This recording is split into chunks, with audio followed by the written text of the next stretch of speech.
तो हेलो दोस्तों, कैसे हैं आप लोग। तो आज हम केमिस्ट्री पढ़ेंगे। केमिस्ट्री में जो केमिस्ट्री और फिजिक्स में एक कॉमन चैप्टर है, एटॉमिक स्ट्रक्चर। ठीक है। तो एटॉमिक स्ट्रक्चर केमिस्ट्री और फिजिक्स में कॉमन चैप्टर है, 11th का। केमिस्ट्री का 11th का एटॉमिक स्ट्रक्चर जो है सब बहुत अच्छा चैप्टर है। बहुत ज़्यादा सवाल एटॉमिक स्ट्रक्चर से पूछे जाते हैं। एटॉमिक स्ट्रक्चर ऐसे देखें ना तो 9th से ही पढ़ाना शुरू कर दिया जाता है, बेसिक बेसिक। ठीक है। लेकिन 11th में अच्छे से एटॉमिक स्ट्रक्चर पढ़ाया जाता है, बताया जाता है। आज हम केमिस्ट्री में एटॉमिक स्ट्रक्चर की शुरुआत करेंगे। एटॉमिक स्ट्रक्चर पढ़ेंगे पूरे अच्छे से, सवाल के साथ, प्रॉब्लम के साथ, कंसेप्ट के साथ अच्छे से पूरा एटॉमिक स्ट्रक्चर आज शुरू करेंगे हम लोग। तो देखिए, आज हम पढ़ेंगे atomic structure. Atomic structure atomic structure हम कोशिश करेंगे कि ज़्यादा ना जाए। इसको हम 5 से 6 लेक्चर तक ख़त्म कर देंगे। एटॉमिक स्ट्रक्चर को 5-6 लेक्चर तक जाएगा बस। और ये नहीं कि 5-6 लेक्चर जाएगा बस, अच्छे से 5-6 लेक्चर तक जाएगा। ठीक है। तो देखिए, एटॉमिक स्ट्रक्चर पढ़ने के लिए जैसे कि किसी चीज़ को पढ़ा जाता है। एटॉमिक स्ट्रक्चर का मतलब समझ रहे हैं कि एटम कोई एटम है। एटम को हिंदी में कहते हैं परमाणु। परमाणु की संरचना एटॉमिक स्ट्रक्चर मतलब परमाणु संरचना। तो अब किसी चीज़ की संरचना हम कैसे बता सकते हैं? हम किसी चीज़ की संरचना तभी बता सकते हैं ना जब हमको पता हो कि वह चीज़ है क्या। अगर हम कहें कोई जानवर देख लिए कि वो जानवर है, तो हम कैसे कह दिए? उसका हम जानते हैं, उसका स्ट्रक्चर हम जानते हैं कि इस प्रकार के जानवर होते हैं, तभी तो हम बताएं कि ये जानवर है। परमाणु की संरचना हम कब पढ़ेंगे? जब हमको ये पता होगा ना कि जब परमाणु होता क्या है। एटम की संरचना, एटम का स्ट्रक्चर हम कब पढ़ेंगे? जब हमको पता होगा कि एटम होता क्या है। ठीक है। तो सबसे पहले हम बेसिक सबसे पहले जानेंगे कि व्हाट इज एटम। देखिए, एटम है क्या। एटम का मतलब कि जैसे कि एटम को एटम जो है, एटम को पहले क्या मानते थे, इस ज़माने में क्या मानते हैं, ओल्ड कंसेप्ट क्या था, न्यू कंसेप्ट क्या है। ओल्ड मतलब क्लासिकल कंसेप्ट। पहले के लोग मानते थे ना एटम को कि जो यूनिवर्स है, according to old concept, according to old concept, पुराने कंसेप्ट के अनुसार ना माना जाता था कि जो एटम है वह यूनिवर्स का सबसे स्मॉलेस्ट पार्टिकल है। जैसे कि मान लीजिए कोई ईंट लिए, ईंट को एकदम पीस कर महीन कर दिए। अब उसमें से जो एकदम छोटा से छोटा पार्टिकल आप बना सकते हैं, वही होता है परमाणु, वही होता है एटम। प्राचीन लोग या फिर क्लासिकल कंसेप्ट यह है एटम का कि जो सबसे यूनिवर्स का सबसे स्मॉलेस्ट पार्टिकल जो होता है उसको कहते हैं एटम। ठीक है। पहले के लोग मानते थे कि स्मॉलेस्ट पार्टिकल जो है उसको एटम कहते हैं। फिर धीरे धीरे धीरे धीरे धीरे धीरे मॉडर्निटी आई। यहाँ पर अगर लिखें स्मॉलेस्ट पार्टिकल इन यूनिवर्स, पहले के लोग मानते थे कि स्मॉलेस्ट पार्टिकल यूनिवर्स का जो स्मॉलेस्ट पार्टिकल है उसको एटम कहते हैं। लेकिन फिर धीरे धीरे समय बीता, समय परिवर्तनशील है, समय तो बीतेगा ही बीतेगा। धीरे धीरे समय बीता, एटम की के बारे में और ज़्यादा गहराई से जानकारी प्राप्त की गई और ज़्यादा खोज उस पर चला और ज़्यादा रिसर्च चला।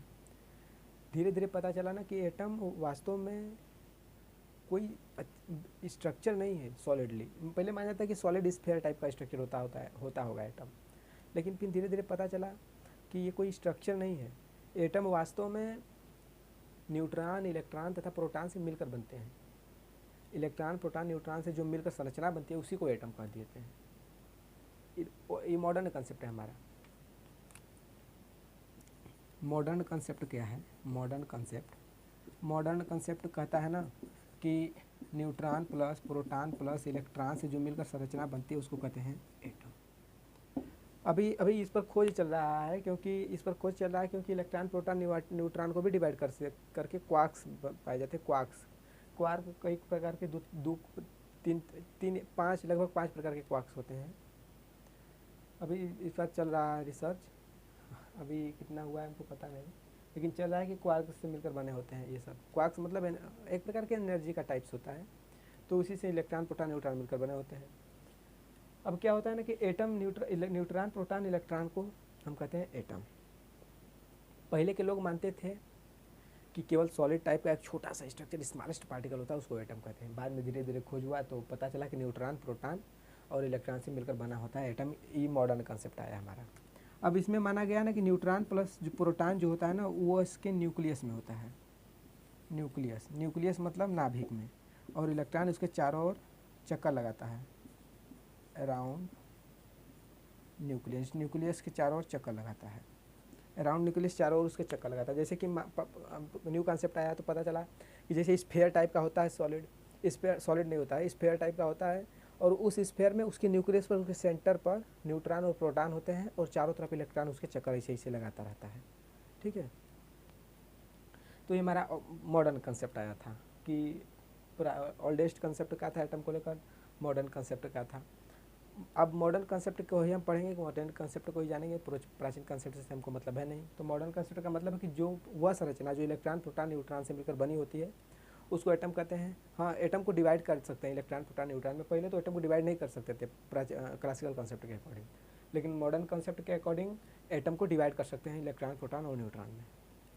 और इलेक्ट्रॉन, प्रोटॉन, न्यूट्रॉन में डिवाइड कर सकते हैं मतलब कि न्यूट्रॉन और प्रोटॉन एटम के न्यूक्लियस में होता है, इलेक्ट्रॉन उसके चारों ओर अराउंड चक्कर लगाता है। ठीक है, तो वीडियो रोके, पहले इसको नोट कर लीजिए, फिर बता रहे हैं। वीडियो रोकिए, इसको नोट कर लीजिए। चल रहा है ना भाई? ठीक है, चल रहा है, नोट कर लीजिए इसको, वीडियो रोकर पहले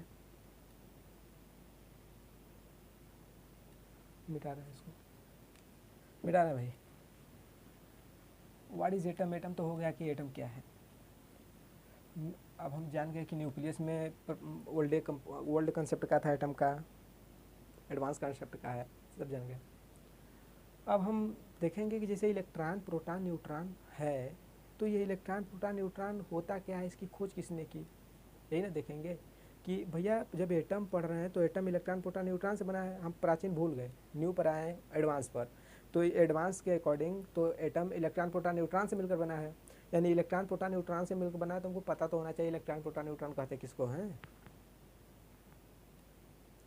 तो देखिए, इलेक्ट्रॉन, प्रोटॉन, न्यूट्रॉन एक प्रकार के एकदम बहुत छोटे पार्टिकल्स होते हैं।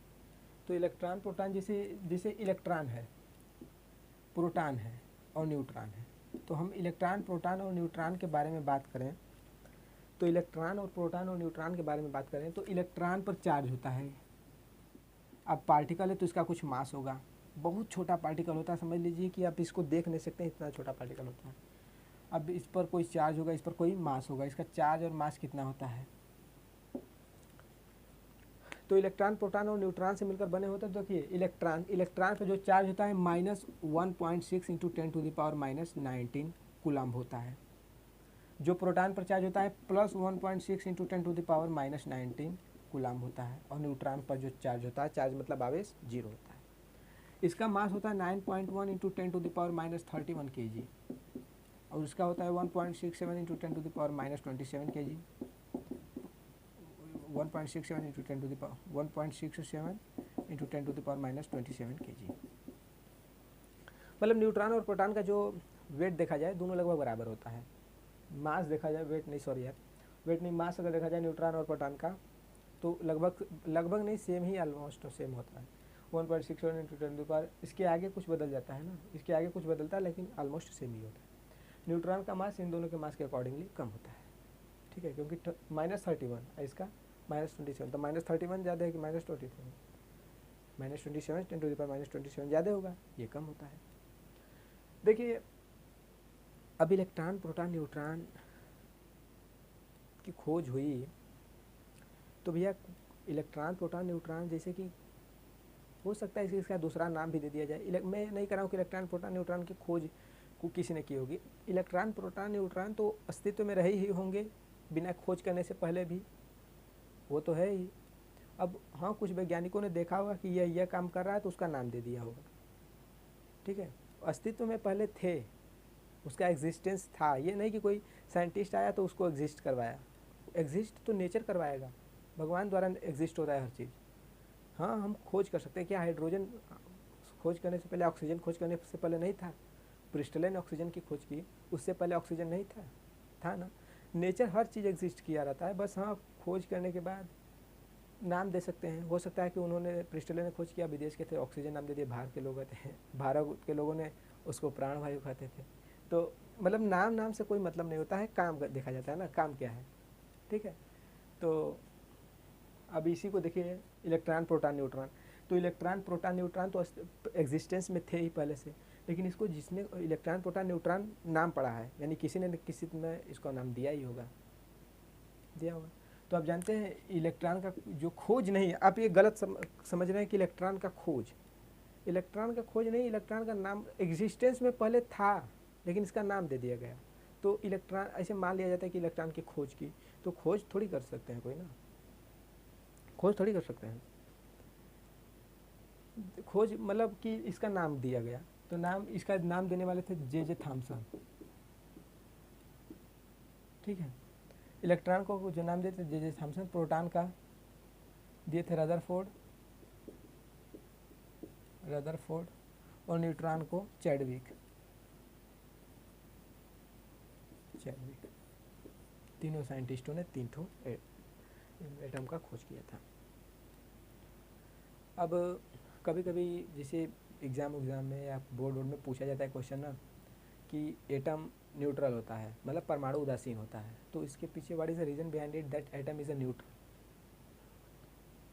कि क्या कारण है कि परमाणु उदासीन या एटम न्यूट्रल होता है। तो देखिए, सबसे पहले देखिए, जानते हैं कोई परमाणु हो तो उसमें एक केस, यानी कोई एटम हो उसमें एक केस सदैव एग्जिस्ट करेगा, number of electron is equals to number of proton. Neutron बदल सकता है, मैं ये नहीं कह रहा हूँ न्यूट्रॉन बदल सकता है, लेकिन इलेक्ट्रॉन जितना होगा उतना ही प्रोटॉन होगा, जब तक कोई आयोनाइजेशन ना किया जाए। एक न्यूट्रल एटम पर बात कर रहा हूँ, कोई आयोनाइज्ड एटम ना हो, एक न्यूट्रल एटम पर बात कर रहा हूँ। अब जैसे कि कोई एटम है ए, तो इस पर जितना नंबर ऑफ इलेक्ट्रॉन होगा, जब नंबर ऑफ इलेक्ट्रॉन होगा उतना नंबर ऑफ प्रोटॉन होगा। लेकिन अगर ए पर पॉजिटिव प्लस आ गया तो इलेक्ट्रॉन एक निकल गया, यानी प्रोटॉन बच गया, तो proton is greater than electron. और ए पर माइनस आ गया तो इलेक्ट्रॉन बढ़ गया, यानी electron is greater than proton. ठीक है, यानी कि कोई अगर एटम न्यूट्रल है तो उस पर इलेक्ट्रॉन प्रोटॉन के बराबर होगा, इलेक्ट्रॉन देने के बाद प्रोटॉन ज़्यादा हो रहा है, इलेक्ट्रॉन लेने के बाद इलेक्ट्रॉन ज़्यादा हो रहा है। ठीक है, तो अगर देखा जाए न्यू एटम को, तो एटम ऐसे रहता है, एटम कहने का मतलब है कि वो न्यूट्रल है, नहीं तो अगर हम इसको कहना चाहेंगे तो हम आयन कहेंगे। ठीक है, कैटायन एनायन। ठीक है, तो यहाँ पर इलेक्ट्रॉन प्रोटॉन के बराबर होता है। देखिए, इलेक्ट्रॉन पर जितना चार्ज है उतना प्रोटॉन पर चार्ज है, तो जितना इलेक्ट्रॉन होगा उतना प्रोटॉन होगा, यानी चार्ज सब बराबर हो जाएगा, इस पर कोई चार्ज ये नहीं, न्यूट्रॉन पर चार्ज जीरो है, इसीलिए एटम हमेशा न्यूट्रल होता है। ड्यू टू इट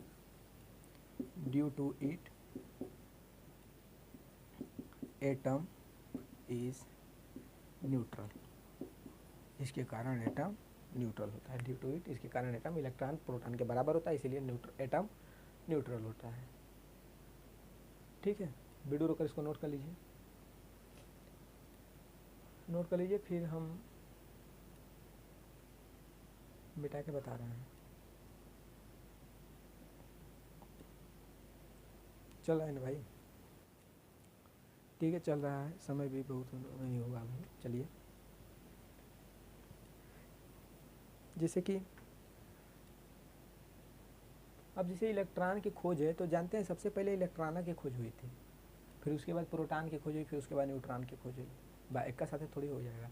जैसे कि सबसे पहले खोज हुआ था ना, तो इसका लगभग 1896 ईस्वी में इलेक्ट्रॉन का खोज हो चुका था, और इस प्रोटॉन का खोज लगभग 1920 ईस्वी में, और न्यूट्रॉन का खोज लगभग 1932 ईस्वी में हुआ था। सबसे पहले 1896 ईस्वी में इलेक्ट्रॉन का खोज हुआ, उसके 24 साल बाद 24 का 12 कर दीजिए, 1896 एक ही याद कर लीजिए, फिर 24 12 याद कर लीजिए। 1896 में इलेक्ट्रॉन का खोज हुआ, उसके 24 साल बाद प्रोटॉन का, उसके 12 साल बाद न्यूट्रॉन का। जोड़ते रहिए, बना लीजिए, नोट कर लीजिए इसको।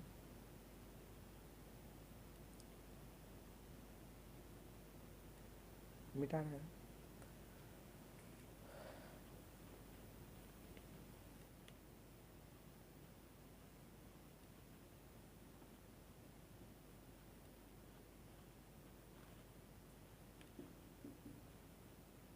अच्छा, ये बताइए कि जैसे बहुत पहले एटम का कंसेप्ट दूसरा था, एडवांस में आए एटम का कंसेप्ट दूसरा हो गया। तो बहुत पहले से लेकर आज तक जो पहले एटम का कंसेप्ट माना जाता था कि एटम को तोड़ा नहीं जा सकता है, लेकिन यहाँ तोड़ा गया इलेक्ट्रॉन प्रोटॉन न्यूट्रॉन में एडवांस के अकॉर्डिंग। तो जो पहले माना गया जो अब माना जाता है, इसके बीच में कुछ समय लगा होगा, और उस समय में कोई ना कोई कई प्रकार के वैज्ञानिकों ने, कई प्रकार के लोगों ने, कई प्रकार के एक्सपेरिमेंट हुए होंगे एटम पर, ठीक है। तो उस पूरे एटम के हिस्ट्री को हम देखेंगे कि कौन कौन सा एक्सपेरिमेंट हुआ, क्या क्या एक्सपेरिमेंट हुआ था, और कैसे वो जो क्लासिकल कंसेप्ट एटम का है वो एडवांस कंसेप्ट ऑफ एटम बना, सबको देखेंगे। और सबसे ज़्यादा एडवांस कंसेप्ट जो बना है, क्वांटम नंबर वाला जो बना है, बहुत अच्छा कंसेप्ट है वो, लास्ट में पढ़ेंगे उसको, एटम का, ठीक है। तो जो क्लासिकल कंसेप्ट था एटम का, एडवांस कंसेप्ट एटम के में आ गया। तो इसमें जो चेंजेस हुए, कौन कौन से चेंजेस हुए, किस किस चेंजेस को लेते हुए वह classical concept and advance concept में चेंज हुआ, उसी को हम देखेंगे कि कैसे कैसे पूरा प्रोसेस हुआ उतने टाइम पीरियड में, ठीक है। तो कई प्रकार के वैज्ञानिक थे, उन्होंने अपना अपना कई प्रकार का तरीका निकाला। अब एक ही बार तो आप बाइक चलाना सीखते हैं, एक ही बार तो आपको पता हो नहीं जाता है कि ये ऐसे होता है, ये ऐसे होता है। धीरे धीरे एक चीज़ ऐसी लगा तो एक चीज़ की हैबिट बना, दूसरा चीज़, फिर तीसरा चीज़, ऐसे हैबिट बनाते बनाते एक्सपर्ट हो जाते हैं। तो एक वैज्ञानिक आया, उन्होंने कुछ एक्सपेरिमेंट किए, उस एक्सपेरिमेंट से कुछ फ़ायदा हुआ तो अगले वैज्ञानिक ने उस एक्सपेरिमेंट पर आगे किया, फिर ऐसे करते करते कई वैज्ञानिकों ने करके इस कंसेप्ट, हो सकता है कि आज भी एटम पर अगर रिसर्च हो रहा हो तो आगे कुछ और चेंजेस मिल सकते हैं, ऐसे कोई बहुत बड़ी बात थोड़ी है, मिल सकते हैं। तो देखिए कई प्रकार के वैज्ञानिक आए, कौन कौन से कंसेप्ट लाए, कौन कौन से हमको पढ़ाए, कुछ सही, कौन सा सही है कौन सा गलत है, सबको हम देखेंगे। जिसका यूज नहीं उसको भी पढ़ना होता है, मेन बात तो ये, जिसका यूज नहीं होता है, जो गलत हो चुका है साबित, वो भी पढ़ना पड़ता है हमको, ठीक है। क्या करेंगे, तब पढ़ेंगे ही, मजबूरी है। देखिए सबसे पहले जो कॉन्सेप्ट दिए थे एटम का, जो एटम के कॉन्सेप्ट को सबसे पहले डेवलप किए थे, वो थे जे थॉमसन, या इसको हम थॉमसन मॉडल कहते हैं, इसको थॉमसन मॉडल नहीं, पहले बता रहे हैं कि कौन कौन से कॉन्सेप्ट आए, कौन कौन से कॉन्सेप्ट आए एटम को लेकर, कौन कौन से कॉन्सेप्ट आए बीच में टाइम पीरियड में, ठीक है। तो सबसे पहले जो कॉन्सेप्ट आया था ना, वो आया था थॉमसन मॉडल का, थॉमसन मॉडल का। फिर दूसरा में जो कॉन्सेप्ट आया वो कॉन्सेप्ट था रदरफोर्ड मॉडल, रदरफोर्ड मॉडल। तीसरा का जो कॉन्सेप्ट आया था ना, वो आया था आपका बॉस मॉडल, और चौथा जो आया था सोमरफील्ड मॉडल, और पांचवा जो लास्ट कॉन्सेप्ट आया, जो सबसे अच्छा माना जाता है एकदम एडवांस वाला, क्वांटम मॉडल, जो आज के जनरेशन या आज के जो तौर पर, आज के एजुकेशन के सिस्टम पर जो सबसे एडवांस मॉडल माना जाता है एटम का, वो है क्वांटम मॉडल। अब क्वांटम मॉडल पर ज़्यादा यूज होता है आज जो ज़्यादा एक्सपेरिमेंट किया जाता है क्वांटम मॉडल पर, क्वांटम मॉडल को ही ज़्यादा वैल्यू दी जाती है। ये सब तो पुराने हैं, पढ़ लिया जाता है। अब पढ़ना भी ज़रूरी है ना भाई, क्योंकि अब रदरफोर्ड ने थॉमसन को नहीं पढ़ा होता तो उनको कैसे पता होता कि हाँ यहाँ पर मिस्टेक किया गया है, देख ले एक्सपेरिमेंट करके। तो हर एक कंसेप्ट को पढ़ना ज़रूरी भी है, ठीक है। अब देखिए क्वांटम, सबसे पहले अब हमको ये सब पढ़ना है, और यही सब बस मेन है, यही 5 मॉडल पढ़ने के बाद एटॉमिक स्ट्रक्चर ख़त्म हो जाता है। क्योंकि हम जान गए पहले क्या माना जाता था एटम को, अब क्या माना जाता है एटम को, एटम कहाँ से शुरू हुआ जान गए, पहले के लोग कहाँ से क्या मानते थे। धीरे धीरे एटम एडवांस में आया, तो एडवांस में समय बीता, एडवांस में आया तो एटम एडवांस में कैसे हो गया। अब वहाँ से वहाँ तक आने में कितना जर्नी लगा, क्या क्या एक्सपेरिमेंट किए गए, क्या क्या किए गए, वही तो पढ़ना होता है बस हमको। अब वही पढ़ लेंगे तो एटॉमिक स्ट्रक्चर खत्म ही हो जाएगा ना। लेकिन ये इतना आसान नहीं है कि फट से पढ़ लेंगे, पांचों पढ़ने में हर एक का अलग अलग अपना इंडिविजुअल कोई हर टॉपिक से कुछ ना कुछ रिलेटेड चीज़ें हैं, सवालें हैं, तो उसको भी हम पढ़ेंगे ना, ऐसे थोड़ी हो जाएगा। पहले इसको नोट कर लीजिए, फिर हम सबसे पहले पढ़ेंगे। अरे भाई रुकिए।